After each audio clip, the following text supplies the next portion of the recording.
फुहार से फुर फुर फुर से डरने लग गया।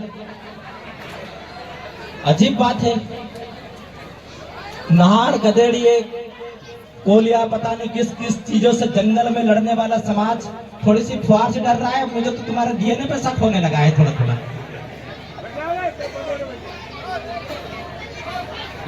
ज्यादा नहीं बोलूंगा, 2 मिनट का समय लूंगा बस, ज्यादा नहीं बोलूंगा। आप सब लोग थोड़ा शांत तरीके से सुने। साथियों, आज सरकार से पूरे देश में माहौल बनाया है आदिवासी समाज को खत्म करने के लिए।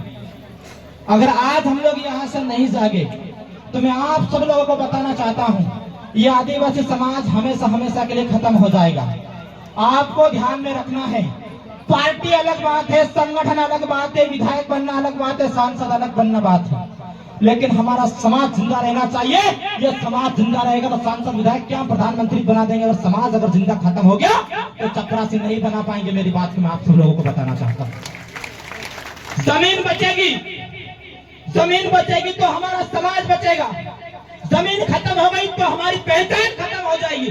संयुक्त राष्ट्र संघ जब पहली बार 1982 में बैठक हुई तो वहां पे इसी चीज के बारे में चिंतन मंथन किया गया कि आजाद भारत देश के अंदर आदिवासियों की जमीनों को छीना जा रहा है, आदिवासियों के हक अधिकारों को छीना जा रहा है, आदिवासी महिलाओं के ऊपर अत्याचार हो रहा है, आदिवासियों की संस्कृति खत्म हो रही है। उसको कैसे रोका जाए। 90 से ज्यादा देश के आदिवासी, जो अन्य कंट्री में जो आदिवासी हैं, वो पहली बार संयुक्त राष्ट्र संघ में पहली बार 1982 में बैठक हुई, उन्होंने तय किया और 1994 में पहली बार विश्व आदिवासी दिवस की घोषणा हुई और उन्होंने ये बताने की कोशिश की कि आदिवासी गधे नहीं है, शेर है, शेर और इस देश के मालिक है आदिवासी। ये संयुक्त राष्ट्र संघ ने बताने की कोशिश की। और मैं आप सब लोगों से कहना चाहता हूं, हम लोग इस देश के मूल मालिक है। इस देश की आजादी में अगर सबसे ज्यादा किसी का योगदान रहा है तो 70% आदिवासी का योगदान रहा है। भगत सिंह जैसे लोग, बिरसा मुंडा जैसे लोग, टांटा भील जैसे लोगों ने शहादत दी है, लेकिन जिन्होंने अंग्रेजों की गुलामी की है वो लोग हमें देशभक्ति का पाठ पढ़ा रहे हैं। ये बड़ा दुर्भाग्य की बात है। आप सब लोगों को पता है यहाँ पे बहुत सारे बुद्धिजीवी लोग बैठे हैं। वीर सावरकर जैसे व्यक्ति को वीर बोला जा रहा है जिसने 3-3 बार अंग्रेजों की गुलामी की, 3-3 बार माफीनामा भेजा है, लेकिन हमारे बिरसा मुंडा रहेगा कोई ने कभी माफीनामा अंग्रेजों से नहीं मांगा। वो फांसी के फंदे पे ढूंढ गया, लेकिन कभी हम किसी अंग्रेजों से माफी नहीं मांगे। और इन्हें साबित किया कि आदिवासी माफी मांगने वाले लोग नहीं है, इस देश के लिए मर मिटने वाले लोग हैं। और आज आप सब लोगों को साबित करने की आवश्यकता है। साथियों, आप सब लोगों से, मेरे बुजुर्गों से मैं सवाल करना चाहता हूँ। बहुत सारे लोग मेरे ऊपर सवाल उठाते हैं, बहुत सारे लोग मेरे पद को लेकर टीका टिप्पणी करते हैं। मैं प्रदेश अध्यक्ष तो अभी बना हूं, लेकिन 5 साल से तब तक हम इस समाज के लिए स्वतंत्र होकर काम करते थे। जिस हीरालाल अलावा को तुम राष्ट्र अध्यक्ष मान रहे हो, वो 1 बार जेल नहीं गया, लेकिन रामदेव को बड़े 11 बार इस समाज के लिए जेल गए हैं। और आज भी मर मिटने के लिए हम लोग तैयार है, लेकिन समाज के ऊपर अत्याचार किसी भी कंडीशन बर्दाश्त नहीं करेंगे। साथियों, मैं आप सब लोगों से पूछना चाहता हूं, हर पीला गमछा वाला हमारा भाई नहीं है, हर पीला गमछा वाला हमारा भाई नहीं है। हमें विभीषण को पहचानने की आवश्यकता है। रावण मारा नहीं जाता अगर विभीषण रावण के साथ, राम के साथ नहीं होता तो आज भी हमारी वही कंडीशन है। हमारा पिछड़ने का कारण क्यों है कि हमारे गुलाम लोग भाजपा और कांग्रेस में बैठे हैं, जिन्हें समाज से कोई मतलब नहीं है। वो अभिजीत शाह की घरवाली ब्राह्मण और मां राजपूत, उसका कोई मतलब अपनी समाज की बहन बेटे को दर्द नहीं समझने वाला। वो आप लोगों को बताना चाहता हूँ। गलत बोल रहा हूँ कि कांग्रेस वाले लोग बैठे होंगे यहाँ पे। रामदेव भाई अभिजीत के परिवार की बात बोल रहे हैं। सुप्रीम से करती है, अगर वो आवाज कम करेंगे तो मैं बात रखूंगा अपना। और हम लोग प्राकृतिक पूजक आदिवासी है और ओरिजिनल डीएनए के आदिवासी है। और जब ओरिजिनल आदिवासी आते हैं तो तूफान, पानी, बारिश, सारी चीजें हमारे स्वागत के लिए आती है। तो वही प्रकृति का भी नजारा है, देखकर अच्छा लगा। मेरी माताएं बहनों से भी निवेदन करूंगा कि वो 2 मिनट आपके इस गरीब लाचार बेटे को सुने। मैं इस कार्यक्रम में नहीं आने वाला था, लेकिन जब हमारे माखन भाई ने निवेदन किया कि दादा आपको आना पड़ेगा किसी भी कंडीशन पे, मैं मैं मेरे युवाओं को किसी भी कंडीशन में नाराज नहीं कर सकता था। मैं इसलिए एक कार्यक्रम में आया है, आप सभी लोगों के बीच में मेरी बात रखने के लिए मैं यहाँ पे आया हूँ। और हो सकता है ये मेरा हरदार बैतूल जिले का लास्ट कार्यक्रम हो सकता है। आज इस दिल में हजार प्रकार के दर्द लेके यहाँ पे आया हूँ। मुझे सर कटाना मंजूर है, लेकिन सर झुकाना किसी कंडीशन में मंजूर है। मेरा इतिहास रहा है और हमारे आदिवासी का इतिहास रहा है। मैं इस कार्यक्रम में उपस्थित तमाम हमारी बहनें, हमारे बुद्धिजीवी साथी, मेरे बुजुर्ग साथी, हमारे युवा साथी, जिन्होंने इस कार्यक्रम को सफल बनाने के लिए जी जान लगा दी, संघर्ष किया, और उन लोगों का भी धन्यवाद जिन्होंने इस कार्यक्रम को रोकने के लिए इस चोटी तक का जोर लगाया, उनका भी धन्यवाद बहुत बहुत तरीके से। लेकिन इन युवाओं ने साबित किया है कि जिस ओर जवानी चलती है उस ओर जमाना चलता है। आज कार्यक्रम का दृश्य देख के मुझे बड़ा अच्छा लगा और मैं धन्यवाद देना चाहता हूँ माकन भाई और पूरी टीम को और गुठारिया की टीम को मैं हृदय से धन्यवाद देना चाहता हूँ कि आपने एक असंभव काम को संभव करके दिखाया है। आपका नाम इतिहास के पन्नों में जरूर लिखा जाएगा और जो लोग गुलामी कर रहे हैं, जो लोग दलाली कर रहे हैं, उनका काम भी इतिहास के पन्नों में लिखाया जाएगा। एक दौर था जब 2013 में हम लोग कार्यक्रम विश्व आदिवासी दिवस मना रहे थे। उस दौर पे हम लोग 5 से 6 लोग कार्यक्रम बना रहे थे, लेकिन आज वो 2023 का दौर आया है। 4 तारीख से कार्यक्रम चल रहे, 20 तारीख हो गए। साथ ही हर एक क्षेत्र के अंदर लोग विश्व आदिवासी दिवस मना रहे हैं और अपने विश्व आदिवासी समाज के, अपने समाज के हक अधिकार की बात उठा रहे हैं। और वही कारण है कि जिन्होंने संयुक्त राष्ट्र संघ में 2094 के बाद में जाके बोला था कि भारत के अंदर आदिवासी नहीं रहता, उनके बाप दादाओं के बोलना पड़ रहा है कि आदिवासी इस देश का मालिक है और आदिवासी ही इस देश का मालिक और जंगल का सबसे पहला मालिक आदिवासी है। ये हमारी जागरूकता की देन है, ये युवाओं की देन है, ये बहनों की जागरूकता की देन है। राष्ट्रपति तक को भी बोलना पड़ रहा है कि हाँ, इस देश का मालिक आदिवासी है और जमीन जंगल का मालिक आदिवासी है। और इस देश का भैरूपिया प्रधानमंत्री को भी बोलना पड़ रहा है कि देश का मालिक आदिवासी, यह हमारी ताकत है। आज से 4 साल पहले, 5 साल पहले किसी को रेंगा कोर को याद नहीं आता था, किसी को शंकर से रघुनाथ से याद नहीं आता था, लेकिन इन समाज के युवाओं की वो बादौलत है कि भाजपा वालों को सपने में भी रेंगा कोर को बिरसा मुंडा याद आने लगे हैं। ये हमारी ताकत है। जिन्होंने 52 साल तक इस देश के अंदर तिरंगा नहीं लहराया, वो लोग आज तिरंगा लहरा रहे हैं और इस आदिवासी समाज को बता रहे हैं कि हम सच्चे देशभक्त हैं। मैं उनको बताना चाहता हूं, आदिवासी वो कौम है जिसने इस देश की आजादी के लिए सबसे पहली लड़ाई लड़ी, सिद्धू कानू के नेतृत्व में। और जो लोग आज हमें आजादी का गीत बता रहे हैं, जो लोग भाजपा की गुलामी कर रहे हैं, जो लोग स्वतंत्र सेनानियों की बात कर रहे हैं, हम उनसे कहना चाहते हैं, अगर इस देश में अगर आदिवासी नहीं होते तो आप आज भी अंग्रेजों की टट्टी साफ कर रहे होते। मेरी बात को गारंटी के साथ आप याद रखना। हमारे पूर्वजों ने कभी पीठ दिखाना नहीं सीखा और हम भी उन्हीं की औलाद हैं। हम भी सर कटाना हमें पसंद है, लेकिन पीठ दिखाना किसी भी कंडीशन में हमें मंजूर नहीं है। इस जमीन जंगल के लिए हमारे पूर्वजों ने सर कटाया है, बिरसा मुंडा ने सर कटाया है, फांसी पे झूला है, रेंगा कोर को फांसी पे झूला है, बिरसा मुंडा फांसी पे झूला है, रानी दुर्गावती अपने साम्राज्य को बचाने के लिए मर गई है। रामदेव को कोई अकेला आदमी नहीं है, मैं भी समाज के लिए मर मिटने के लिए तैयार हूं। मुझे आप सब लोग बेहतर तरीके से जानते हैं, मेरा भाषण देने का काम के साथ साथ और भी क्या काम है आप सब लोग अच्छी तरीके से, बेहतर तरीके से जानते हैं। जो लोग मेरे ऊपर सवाल खड़ा करते हैं रामदेव ने इस समाज के लिए क्या क्या है, ठीक है भाई, मैंने कुछ नहीं किया इस समाज के लिए, ये समाज सब कुछ देख रहा है। 22 साल की उम्र में सबसे पहले अगर आदिवासी समाज के लिए जिला बदला होने वाला व्यक्ति को आजादी के बाद था तो रामदेव का खड़े था, लेकिन हमने किसी के सामने सर नहीं झुकाया। चाहते तो विधायक हम भी बन सकते थे, चाहते तो मंत्री हम भी बन सकते थे, लेकिन इस समाज को गुलामी में धकेलने का काम हमारा नहीं रहा। इसलिए हम लोग चाहते हैं कि मध्य प्रदेश में स्वतंत्र नेतृत्व खड़ा हो। मैं आप लोगों से पूछना चाहता हूं, मैं आप माता बहनों से पूछना चाहता हूं, क्या आप अपने आप को कमजोर समझती हो क्या? आदिवासी समाज वो लोग हैं जिन्होंने आजादी से लेकर के आज तक लड़ाई लड़ी, लेकिन आजादी के बाद ऐसा क्या हुआ कि हमारे समाज का व्यक्ति जमीन के लिए लड़ रहा है, फॉरेस्ट से लड़ रहा है, दबंगों से लड़ रहा है। अरे तुमको शर्म आनी चाहिए, तुम बिरसा मुंडा की औलाद हो, उस बिरसा मुंडा की औलाद जिसने हथियार बंद अंग्रेजों को अपनी तीर कमान से उखाड़ के मध्य प्रदेश और भारत के अंदर से बाहर भगा दिया था। आप उनकी औलाद हो और आप जमीन के लिए संघर्ष कर रहे हो, आप जमीन के लिए संघर्ष कर रहे हो। हमारी बहन बेटियों को नंगा करके घुमाया जा रहा है। हमारी बहन बेटी क्या इतनी कमजोर है? रानी दुर्गावती का नाम सुना है, अपने बच्चे का गोद में लेकर मुगल साथ से लड़ाई लड़ रही थी। तो क्या आप लड़ाई लड़ सकते अपने मान सम्मान के लिए? मैं आप लोगों से पूछना चाहता हूँ, मैं मेरी बहनों को कहना चाहता हूँ, मैं आप लोगों के अंदर रानी दुर्गावती का खून है। उस रानी दुर्गावती को जिसने 3-3 बार मुगलों को धूल चटाया था, आप भी उन्हीं के वंशज है। आप अपने आप को कमजोर समझने की गलती मत करिए, आप अपने आप को कमजोर मत समझिए। मैं आप सब लोगों से कहना चाहता हूँ, हम लोगों ने नेमावर के अंदर का दर्द देखा है। 1.5 महीने तक हमने सतत संघर्ष वहां पे किया है, लेकिन दुश्मन के आगे किसी भी कंडीशन में घुटने नहीं टेके और उन दुश्मनों को सलाखों तक पहुंचाए और फांसी तक के फंदे तक भी हम लोगों को बचाने का काम करेंगे साथियों। हम किसी भी कंडीशन में हार नहीं मानेंगे।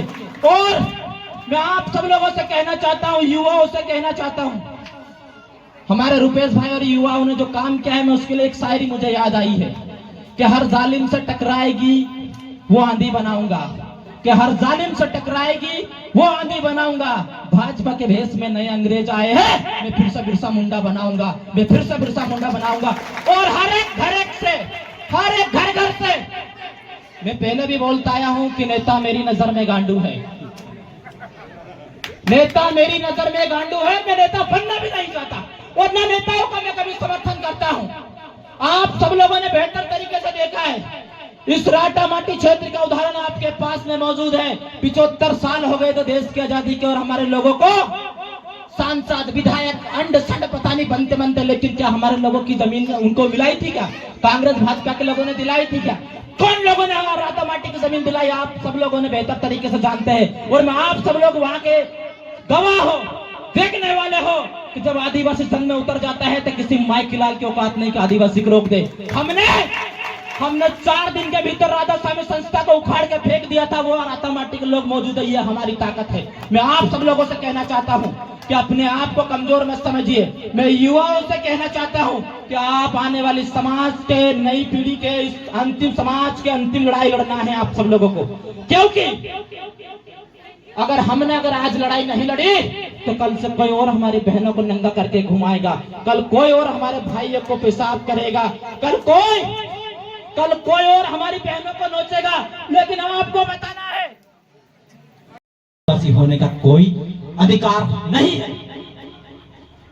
अब मैं आपसे पूछना चाहता हूं कि जो डुप्लीकेट जो लोग हैं, वो लोग हमारे यहाँ से विधायक बन रहे हैं और ओरिजिनल राजा महाराजा को औलाद भिखारी की तरह घूम रहे, तुमको शर्म आती कि नहीं आती? थोड़ी बहुत बताओ मेरे को। तो आपको डिसाइड करना है कि ओरिजिनल राजा के औलादों को विधानसभा में भेजना है तो डुप्लीकेट लोगों को विधानसभा में भेजना है, या आपको तय करना है। संजय शाह और विजय जैसे तो लोग डुप्लीकेट लोग हैं, ये तो गोद गए थे वहां की जगह, आप सब लोग जानते हैं इस बात को। वो हमारा भला किसी भी कंडीशन में नहीं कर सकते। संजय शाह से लगा के सारे लोगों के बड़े बड़े बैंकों में, बड़े बड़े शहरों में, बड़े बड़े देशों में उनकी बैंकें चल रही है, उनके कारखाने चल रहे हैं, उनकी होटलें चल रही है। उन्हें समाज से कोई लेना देना नहीं है।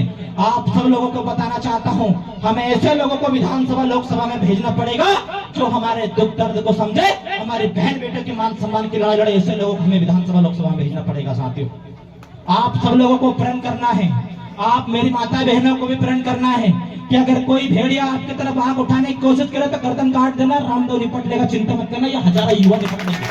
लेकिन हमें ये नहीं सुनना पसंद है कि उस महिला को उसने नंगा करके घुमाया। अरे तुम रानी दुर्गावती के वंशज हो, जिसने मुगलों से लड़ाई लड़ी और अपने साम्राज्य को बचाने के लिए उसने आत्महत्या कर ली, लेकिन मुगलों के सामने कभी गर्दन नहीं झुकाया। आप सब लोगों को इसी बात को साबित करना पड़ेगा। साथियों, जिन लोगों ने अंग्रेजी की गुलामी करी, जिन लोगों ने तलवे चाटे, वो लोग आज हमें देशभक्ति का पाठ पढ़ाते हैं। मुझे बड़ा दुख होता है। मैं आप सब लोगों से कहना चाहता हूं कि हम लोग कोई भिखारियों की औलाद नहीं, 52गढ़ पे राज चलाने वाले आदिवासी समुदाय की औलाद है। आप लोग अपने आप को कमजोर क्यों समझते हैं? जो लोग बोलते हैं कि आदिवासी नेतृत्व नहीं कर सकता। मैं उनको कहना चाहता हूँ, जब तुम्हारे बाप दादा चड्डी में घूम रहे थे, हमारे लोगों ने सोने के सिक्के चलाए थे, हाथी घोड़े से हमारे लोग घूमे थे। आप तुम लोगों को बताना चाहता हूँ, 4 दिन बाज के न उड़ने से आसमान में कबूतर राज नहीं कर सकते। ये देश कल भी आदिवासियों का था और आज भी आदिवासियों का जिंदगी भर रहेगा। हम मर मिट जाएंगे लेकिन हमारी आदिवासी पहचान किसी भी कंडीशन में खत्म नहीं होने देंगे, ना ही जब जमीन जंगल खत्म होने देंगे। मैं आप सब लोगों को कहना चाहता हूँ और प्रण लेके जाना चाहते हैं। यहाँ पे गंजाल मोरन बांध के लोग शायद पीड़ित लोग बैठे हैं। मैं आप सब लोगों से कहना चाहता हूँ, उस बांध के लिए अगर गर्दन भी कटाना पड़े और खून का कतरा भी बहाना पड़े तो भी बांध को नहीं बनने देंगे, चाहे गर्दन क्यों नहीं कटाना पड़े, हम बांध नहीं बनने देंगे किसी भी कंडीशन पे। पानी हमारा, जमीन हमारी, जंगल हमारे, पानी कहाँ जा रहा है आपका? बड़े बड़े फैक्ट्रियों में, बड़े बड़े उद्योगपति के यहाँ डूबे आदिवासी, मरे आदिवासी, लेकिन फायदा किसी और को हम किसी भी कंडीशन में बर्दाश्त नहीं करेंगे। समान हमारी जमीन हमारी माँ है और इस माँ की तरफ किसी ने आंख उठा के देख के हम आंखें फोड़ देंगे। मैं बताना चाहता हूँ मध्य प्रदेश सरकार को और तमाम लोगों को जो आदिवासी की जमीन छीनने का काम कर रहे हैं। और मैं शिवराज सरकार को भी बताना चाहता हूँ, आप सब लोगों ने देखा है, अगर किसी को कुत्ता पालना है तो आदिवासी की जमीन, किसी को भालू पालना है तो आदिवासी की जमीन। अभी कूनो नेशनल पार्क के अंदर चीते लेके आए थे मध्य प्रदेश की सरकार ने, आप सब लोगों ने देखा है, युवाओं ने देखा है। उस चीते के किस प्रकार से मीडिया ने किस प्रकार से चलाया, आप सब लोगों ने देखा होगा कि मामा ने चीते लेके आए, चीते लेके आए, चीते ने क्या खाया, आज रात में चीता सो क्यों नहीं रहा, ये तक खबर कर रही थी मीडिया। आज रात में सोया नहीं तो क्यों नहीं सोया चीता। लेकिन मैं आप सब लोगों से पूछना चाहता हूँ, इस देश की सरकार, इस देश की मीडिया चीते का इतना चिंता करती है, लेकिन जो आदिवासी विस्थापन हो गए, क्या उन महिलाओं की चिंता हुई आज तक? नहीं हुई। इस सरकार को लात मार के उखाड़ के फेंकना है, हमें प्रण लेना पड़ेगा। मैं आप सब लोगों से कहना चाहता हूँ। और इस सरकार ने जानवर से ज्यादा बेहतर हमारी हालत कर दी। उन्हें चीते की चिंता है, भालू की चिंता है, आदिवासियों की चिंता नहीं है। बरगी बांध में 156 आदिवासियों का गांव विस्थापन कर दिए थे। मैं अभी वहां पे गया था, लेकिन वो आदिवासी समाज की महिलाएं, आदिवासी समाज कहाँ गए आज तक पता नहीं। 12,000 आदिवासियों का आता पता नहीं कहाँ गए। मैं आप लोगों से पूछना चाहता हूँ, अगर आपको भी शेर के नाम पे, टाइगर के नाम पे विस्थापन कर दिया तो आप लोग कहाँ जाओगे, मुझे बताइए। कौन लड़ेगा हमारी लड़ाई? ये बड़ा महत्वपूर्ण विषय है। हम जिसको नेता बनाता साला वो बिक जाता है, हम जिसको सांसद बनाते हैं साला वो बिक जाता है। हो सकता है रामदेव भी बिक जाए, हो सकता है मुझे जेल में पटक दे या मर जाए। इस समाज की लड़ाई कौन लड़ेगा वो महत्वपूर्ण विषय है। मैं इसलिए आप सब लोगों से, युवाओं से कहना चाहता हूँ कि घर घर से रहेंगे कोई बिरसा मुंडा पैदा होना चाहिए। कोई माई का लाल हमारे एक ही जमीन नहीं छीन सकते। मैं बताना चाहता हूँ आप सब लोगों को, हमारी लड़ाई कुर्सी की लड़ाई नहीं है, हमारी लड़ाई विचारों की लड़ाई है, जल जंगल को बचाने की लड़ाई है। वो कहते हैं कुर्सी में बैठे भले आप लोग नहीं हो, लेकिन कुर्सी हिलाने का दम हमारे अंदर होना चाहिए। सरकार ऑटोमेटिक तुम्हारे पाँव के अंदर पड़ जाएगी। तो हमें कुर्सी हिलाने वाली ताकत पैदा करना है और हमें इतना जन समूह एकत्रित कर देना है कि जो लोग कुर्सी में बैठे हैं वो लोग भी सोचने पर मजबूर हो जाए। आप सब लोगों ने किसानों को देखा है, 1.5 साल तक उन्होंने कृषि कानून, जो काला कानून मोदी सरकार ने लेके आया था, 1.5 साल तक हमारे देश के किसान लड़े हैं और उन्होंने अंग्रेजों वाली जो सरकार, भाजपा की सरकार, उसको घुटने टेक कर एमएसपी कानून को वापस दिलवाने का काम किया है। ये ताकत है हमारे लोगों को, देश के अंदर के लोगों की। आप सब लोगों को भी उसी प्रकार से बनना होगा, हमारी बहनों को भी। आप सब लोगों को पता है कि हमारा एक राष्ट्र अध्यक्ष मोदी, जिसको हम लोग बोलते हैं, वो राष्ट्र अध्यक्ष मोदी कावड़ निकाल रहा है। कावड़ निकालने से हमारा भला होगा क्या, मुझे बताइए? होगा क्या हमारा भला? क्या कावड़ निकालने से आपकी जमीन बचेगी? क्या कावड़ निकालने से हमारे बहन बेटियों की इज्जत बचेगी? क्या कावड़ निकालने से बात बनना बंद हो गए? नहीं। तो आप सब लोगों को यह प्रण करना है कि हमें किस और लड़ाई लड़ना है। हमारे पूर्वजों ने कभी धर्म की लड़ाई नहीं लड़ी, उन्होंने हमेशा जल जमीन जंगल और आदिवासी समाज की लड़ाई लड़ी है। ये मैं आप लोगों को बताना चाहता हूँ साथियों। और हमें भी उनके बनाए हुए रास्ते पर चलना है, हमें किसी के बनाए हुए रास्ते पर नहीं चलना है, हमें हमारे पुरखों के बनाए हुए रास्ते पर चलना है। और ये साबित करना है, वो ऊपर से देख रहे होंगे कि रामदेव को मैंने आजाद करा के आया था, माखन को आजाद करा के आया था, मैं उसके लिए फांसी पे झूला था। तो ये लोग नीचे जाके क्या कर रहे, गुलामी तो नहीं कर रहे भाजपा कांग्रेस की, समाज की लड़ाई लड़ रहे नहीं लड़ रहे।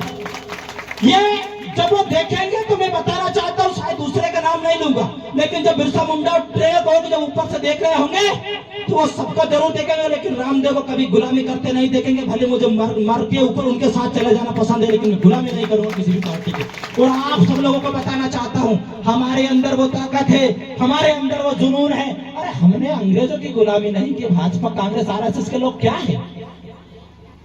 गलत बोल रहा हूँ क्या? युवा से पूछना चाहता हूँ। हमारे लोगों ने 150-200 साल तक अंग्रेजों से, बंदूक वाले अंग्रेजों से लड़ाई लड़ी है। तो ये 10-15 साल से भाजपा के लोग हैं, इनको भी उखाड़ के फेंक देंगे। जब अंग्रेज नहीं रहे तो ये भी नहीं रहेंगे इस देश के अंदर। मैं बताना चाहता हूँ आपको, जब अंग्रेज नहीं रहे तो ये भाजपा के जो लोग अंग्रेज बनने का काम कर रहे हैं वो भी नहीं रहेंगे। और जो लोग अंग्रेज बनने का काम कर रहे हैं, मैं उनको कहना चाहता हूँ, अगर तुम अंग्रेज बनने के लिए तैयार है तो हम बिरसा मुंडा रेंगा कोर को बनने के लिए तैयार, हम दौड़ाएंगे तुमको, चिंता मत करो। आप लोग भी, हम समाज के ऊपर अत्याचार बर्दाश्त नहीं करेंगे। हम संविधान को मान रहे, कानून को मान रहे, इसलिए मोदी सरकार और यहाँ के जो सारे सच के लोग हैं, कांग्रेस वाले लोग हैं, गलत फायदा उठाए। साहब, हम तो उनकी औलाद है जिन्होंने अंग्रेजों को चट्टी में दौड़ाया इस देश के अंदर से। आप क्या आदिवासियों को हल्के में ले रहे हैं? मैं आप सब लोगों से कहना चाहता हूँ, युवाओं से कहना चाहता हूँ कि हमें धार्मिक लड़ाई में बिल्कुल भी सहयोग नहीं लेना है। हमें शिक्षा की ओर ध्यान देना है, हमारे बहन बेटे की ओर ध्यान देना है, हमारे समाज की ओर ध्यान देना है। मेरे घर परिवार में कोई भी करने धरने वाला नहीं है ना। 10 जब मैं 12 साल की उम्र में था तो पिताजी भी छोड़ के चले गए थे।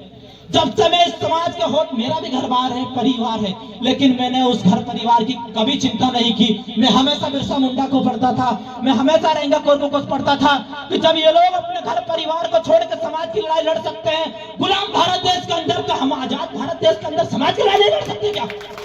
हमने वो लड़ाई लड़ने का चुना और 17 साल की उम्र में नाबालिग पना में इस समाज के लिए जेल गए। और 23 साल की उम्र में इस भाजपा की सरकार ने मेरे ऊपर 33 से 34 मुकदमे कर दिए साथियों, लेकिन आज भी समाज के लिए मर मिटने के लिए तैयार है। और जब भी आवश्यकता पड़ेगी युवाओं को समाज की, हम लोग खून की नदियां बहा देंगे, चिंता करने की आवश्यकता नहीं है। लेकिन मैं समाज को किसी कंडीशन में गुलामी में नहीं देखना चाहता। और जो लोग गलत को देखकर गलत का विरोध नहीं करते, वो भी मेरी नजर में गुलाम है। आप सब लोगों को बताना चाहता हूँ,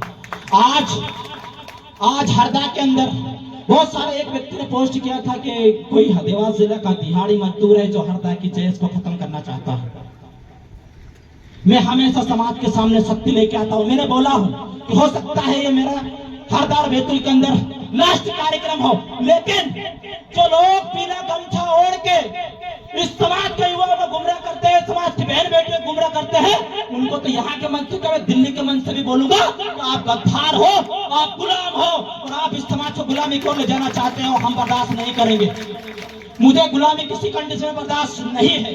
जो लोग, मैं आप सब लोगों से पूछना चाहता हूँ, बहुत सारे लोग बैठे हैं, शायद संगठन के लोग बैठे हैं। स्वतंत्र का मतलब क्या होता है, शायद आप मुझे बताइए। स्वतंत्र का मतलब वो होता है जो किसी पार्टी, किसी भाजपा और कांग्रेस की गुलामी नहीं करता हो, उसका मतलब स्वतंत्र होता है। जो चोरी छुपके से किसी की टिकट के लिए भोपाल दिल्ली जाए, वो स्वतंत्र नहीं हो सकता, वो समाज को किसी कंडीशन में भला नहीं कर सकता। मैं आप सब लोगों से पूछना चाहता हूँ, क्या हमारी लड़ाई आज तक बांध की कांग्रेस वालों ने लड़ाई लड़ी क्या? गंजाल वाले बैठे होंगे शायद यहाँ पे, लड़ी क्या? रातामाटी की लड़ाई कांग्रेस वालों ने लड़ी क्या? नहीं लड़ी। तो हमें समझना है कि जो एक नाथनाथ है, एक सामनाथ है, 77 साल से हम लोग देखते आ रहे हैं, इन्हें समाज से कोई लेना देना नहीं है। इनको दोनों को उखाड़ के फेंकना है साथियों, आपको खनन करना पड़ेगा, तभी जाकर हम लोग कहीं ना कहीं समाज को सही दिशा में ले जाने का काम करेंगे। जो लोग अपनी विचारधारा और अपनी समाज के साथ गद्दारी करता है, उसे समाज में बैठने का कोई अधिकार नहीं है। आपको डिसाइड करना पड़ेगा। जब तक हम दुश्मन की पहचान और गद्दार की पहचान नहीं करेंगे, समाज को आगे नहीं ले जा सकते किसी भी कंडीशन में। मैं आप सब लोगों को बताना चाहता हूं, इस क्षेत्र के अंदर, हरदा जिले के अंदर क्या हो रहा है, क्या नहीं हो रहा है, युवा समझदार है, सब कुछ आप लोग जान सकते हैं, आप लोग जानते हैं। अगर इसके बावजूद भी अगर आप गलत का विरोध नहीं करोगे तो ये लोग आने वाली पीढ़ी को गुलाम बना के गुलाम बना देंगे। मेरी बात को आप लोग याद रखिए अच्छी तरीके से। तो आपको डिसाइड करना है कि गद्दार की पहचान करना है कि हमारी पीढ़ी को भी उनकी तरह उनके साथ में गुलाम बनाना है। आप लोगों को तय करना है। मैं आप सब लोगों से कहना चाहता हूँ, जिसका होता है राजा उसी के बजता है बाजा। अभी हमारा राजा नहीं है, अभी बीजेपी कांग्रेस का राजा है, इसलिए उनके बाजा बज रहे हैं। लेकिन जिस दिन हमारा विचार का, जिस दिन हमारा व्यक्ति बन गया, उस दिन हमारा ढोल धमाका डीजे विजय राजा सब बजेंगे। मैं आप सब लोगों से कहना चाहता हूँ, इसलिए हमारे व्यक्ति को राजा बनाना है। आप सब लोगों ने देखा है एक महिला को राष्ट्रपति बनाया है। मैं महिलाओं से पूछना चाहता हूँ, बहनें सोशल मीडिया चलाती है, आपसे पूछना चाहता हूँ, जिस महिला ने विश्व आदिवासी, जो आदिवासी महिला होके विश्व आदिवासी दिवस की छुट्टी की घोषणा नहीं कर सकते, जो आदिवासी महिलाओं को, जिस महिलाओं को मणिपुर के अंदर नंगा करके घुमाया, उन महिलाओं के बारे में राष्ट्रपति महोदय नहीं बोल सकते, तो वो क्या हमारी लड़ाई लड़ सकते हैं? जो लोग भाजपा और कांग्रेस में गए हैं, उनके गले में पार्टी के लोगों ने पट्टा डाल दिया है। उन्होंने बोल दिया इधर भूको तो उधर भूकते हैं, उन्होंने बोल दिया इधर भूके तो उधर भूकते हैं। वो समाज के लिए कभी काम नहीं कर सकते। मैं आप लोगों को बताना चाहता हूँ, तो जिनके गले में कुत्ते वाला पट्टा डाला हुआ है, ऐसे लोगों की हमें पहचान करना है। हो सकता है हमारे भी संबंध किसी पार्टी के लोगों से है, लेकिन समाज और विचारधारा के बीच में हम लोग किसी भी कंडीशन में समझौता नहीं करते। मैं आप सब लोगों से कहना चाहता हूं, युवाओं से कहना चाहता हूं, मालेगांव से लगा के यहाँ तक मेलघाट तक सरकार टाइगर लेके आ रही है। कितने लोगों को पता है? कौन लड़ेगा हमारी लड़ाई? आपको लगता है कि यार क्या पता होगा कि नहीं होगा, टाइगर आएंगे कि नहीं आएंगे? जब बरगी बांध में जब 182 गांव डुबा सकते हैं, तो आपके 15-20 गांव को हटाना कोई बड़ी बात नहीं सरकार के लिए। मैं आप लोगों से कहना चाहता हूं, सचेत हो जाइए। ये भाजपा की सरकार हमें गुलाम बनाना चाहती है, और मैं सरकार को कहना चाहता हूं कि हम गुलाम भारत देश के अंदर गुलाम नहीं रहे, तो आजाद भारत देश के अंदर किसी भी कंडीशन में कोई माइकराल हमें गुलाम नहीं बना सकता। मैं कहना चाहता हूँ सरकार को। और जो लोग हमारे इतिहास को मिटाने की कोशिश कर रहे हैं, मैं आप सब लोगों से पूछना चाहता हूं, स्कूल के अंदर तमाम प्रकार की फोटो लगी रहती है, मां स्वतंत्र सेनानियों की फोटो लगी रहती है। आप लोग पढ़ने लिखने वाले लोग हैं, आप लोगों ने कभी तर्क किया क्या कि हमारे महापुरुषों की फोटो स्कूल में क्यों नहीं होती? क्या हमारे महापुरुषों ने लड़ाई नहीं लड़ी? क्या संघर्ष रघुनाथ ने लड़ाई नहीं लड़ी? क्या रानी दुर्गावती ने लड़ाई नहीं लड़ी? क्या रेंगे कोई को लड़ाई नहीं लड़ी? क्या तिलका मांझी ने लड़ाई नहीं लड़ी? क्या भगत सिंह ने लड़ाई नहीं लड़ी इस देश की? क्या आरएसएस के गुलाम लोगों ने लड़ाई लड़ी? क्या ऐसे लोगों को बताना है कि हम लोग लड़ाकू कौम के लोग हैं, माफी मांगने वाले कौम के लोग नहीं हैं। तुम लाख कोशिश कर लो, लेकिन हमारा इतिहास नहीं मिटा सकते। वो कहते हैं खून से लिखा हुआ इतिहास शाही से नहीं मिटाया जा सकता। हमारा इतिहास है कि हमने कभी पीठ दिखाना नहीं सीखा है। हमने इस जमीन जंगल और देश के लिए हमारे पूर्वज मर गए, लेकिन हम कभी भी कदम पीछे नहीं उठाए। और आज भी अगर इस देश को आवश्यकता लगेगी, तो सबसे पहले सर कटाने कुर्बानी देने के लिए आदिवासी तैयार है। जंगल क्षेत्र के अंदर से जब भी आवश्यकता पड़ेगी इस देश के लिए हम कुर्बानी देने के लिए तैयार हैं। इसलिए जो आरएसएस और भाजपा के जो लोग हैं, जो फर्जी जातिवाद बना के फर्जी तरीके से हमारे को देशभक्ति का पाठ पढ़ा रहे हैं, हम उनको बताना चाहते हैं कि आप हमें देशभक्ति का पाठ पढ़ाइए। हम आपका इतिहास बेहतर तरीके से जानते हैं। साथियों, समय बहुत ज्यादा है, लेकिन आप सब लोगों से कहना चाहता हूँ, हर जगह रामदेव के कोड़े खड़ा नहीं होगा, हर जगह माखन खड़ा नहीं होगा, हर जगह जय कुमार खड़ा नहीं होगा। आप लोगों को भी लड़ाई लड़नी है समाज की। और जिस दिन युवा बच्चा के अंदर जुनून और बिरसा मुंडा वाला खून पैदा हो गया, मैं कहना चाहता हूँ कोई माई के लाल तुम्हारी बहन बेटो तुम्हारी जमीन को आंख उठाकर नहीं देखेगा। मैं वादा करना चाहता हूँ आप सब लोग। और युवाओं को खास करके कहना चाहता हूँ, डरने की आवश्यकता नहीं है। आप समाज के लिए काम कर रहे हो, आपके लिए ये भाई का खून का एक कतरा में आप लोगों के जहां आपका पसीना बहेगा, मैं आपके लिए खून बहाने के लिए वहां पे तैयार हूं। चिंता करने की आवश्यकता नहीं है, लेकिन जहां पे गलत हो रहा है वहां पे गलत किसी भी कंडीशन में बर्दाश्त नहीं करेंगे। मैं मेरी बहनों से भी कहना चाहता हूं कि आपके अंदर रानी दुर्गावती का खून है और उसका इतिहास पढ़िए। हमारी जो माँ है वो 40 साल की उम्र की है। उन्होंने 20 साल पहले कभी भी व्रत नहीं रखे थे क्या? मैं आप लोगों से पूछना चाहता हूं, जिन लोगों ने हमें व्रत और मंदिर की तरफ धकेला है, यही लोग हमारे बहन बेटी को अत्याचार करते हैं, यही लोग हमारे जमीन जंगल छीन रहे हैं, और यही लोग हमें शिक्षा से वंचित करना है। अब आपको तय करना है, आपको तार्किक बनना है, शिक्षित बनना है, कि धर्म में पढ़ के गुलाम टाइप बनना है मानसिक रूप से। ये आपको तय करना। मैं आप सब लोगों से कहना चाहता हूँ, हमारी आजी दादी ने कभी करवा चौथ का व्रत नहीं रखा, वो तो 100 साल तक जी यार। करवा चौथ का व्रत भी रखेंगे तो हो जाएगा, पति मर जाएगा। दूसरे देशों में होता है क्या? हमारी दादियां बेटी है, इन्होंने कभी 2-4-10 साल से करवा चौथ का व्रत हम लोग देख रहे हैं। इससे पहले हमने देखा क्या हमारे जो आदि बूढ़ी है वो 100-100 साल के, उनके साथ में जो आधा ज्यादा था वे भी 100-100 साल के जिए हैं। उन्होंने कभी भी करवा चौथ का व्रत नहीं रखे है। ये जो पाखंड है आपको इससे भी बाहर निकलना पड़ेगा। मेरी बहनों से कहना चाहता हूँ, आप तर्क करिए कि जिन्होंने कभी करवा चौथ के व्रत नहीं रखे उनके पति 100-100 साल तक जिए, और जिनमें जो व्रत रख रहे हैं उनके पति 90-90 60-60 साल तक नहीं जी पा रहे हैं। तो ये पाखंड है, इसे हमें खत्म करना है। आज पाखंड की वजह से हमारा जो समाज है, हमारी महिलाएं हैं, वो काफी तरीके से मानसिक रूप से गुलाम बन रही है। हम लोग हमारे बच्चों को अच्छे स्कूल में पढ़ा नहीं पाते, हम लोग हमारी बहनों को अच्छी यूनिवर्सिटी में नहीं पढ़ा सकते, और जो लोग कावड़ उठवा रहे हैं, जो लोग नेता कावड़ उठवा रहे हैं, उनके बच्चे विदेशों में पढ़ रहे हैं और आप तो कावड़ उठवाने का काम कर रहे हैं। जिनके बच्चे, शिवराज सिंह के बच्चे ने पता नहीं कहां से देश से यूनिवर्सिटी से ला करके आया, विजय शाह का बच्चा पता नहीं कहां पढ़ रहा, संजय शाह की औलाद और पता नहीं कहां पढ़ रही। हमको मंदिर का घंटा पकड़ा दिया और बोल रहे कावड़ यात्रा में निकलो। आप लोग कावड़ यात्रा में चल रहे हैं हमारे लोग, उन्हें पता ही नहीं कि हमारे भविष्य के साथ क्या कर रहे हैं। अभी सरकार ने 16 जुलाई 2023 को वन अधिकार एक कानून लेके आए हैं। उस कानून में अभी तक आपको यह अधिकार था, 5वीं 6वीं पैसा एक्ट में आपको यह अधिकार था कि बगैर ग्राम सभा के कोई व्यक्ति हमारे एक इंच जमीन नहीं छीन सकता। लेकिन उस कानून में ग्राम सभा का प्रावधान खत्म कर दिया। कितने लोगों को पता है? अब आप मुझे बताइए, जब बांध बनेंगे, टाइगर को लेके आएंगे, तो आपसे किसी प्रकार से ग्राम सभा से भी नहीं पूछा जाएगा, सीधा प्रस्ताव पास हो जाएगा और ढटढट तरीके जैसे पिला के आपको हटाने का काम किया जाएगा।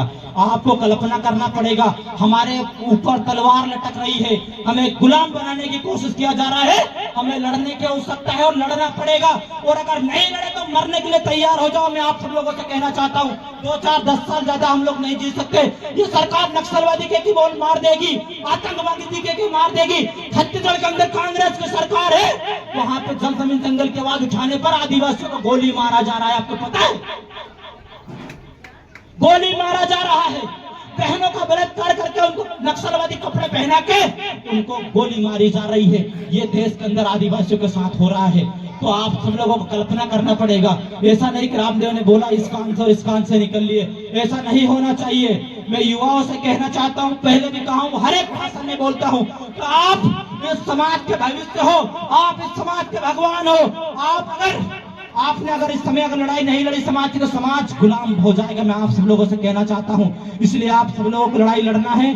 सभी को जोहार, जिंदाबाद, जय आदिवासी। कुछ नारे